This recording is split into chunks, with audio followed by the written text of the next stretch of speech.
Samoa Joe proved you don't have to be a massive bodybuilder to be a top guy in this sport.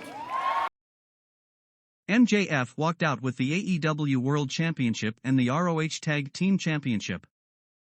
MJF had a cane on his left hand to sell his leg injury, and he also a torn labrum shoulder injury. MJF talked about how he has to defend the AEW World title against Samoa Joe at World's End.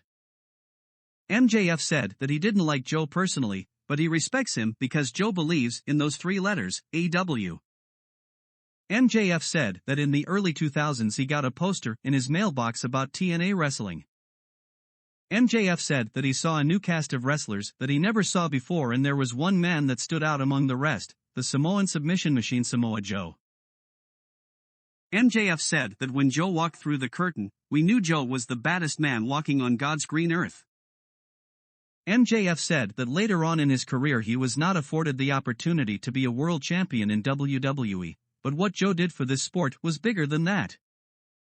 MJF said that Joe proved you don't have to be a massive male bodybuilder, and Joe proved that alternatives matter. MJF said that the road that Joe paved has allowed a man like MJF to stand in front of you. MJF said without a guy like Joe, there might not be an AEW. MJF said thank you to Joe even though it was painful for him to admit.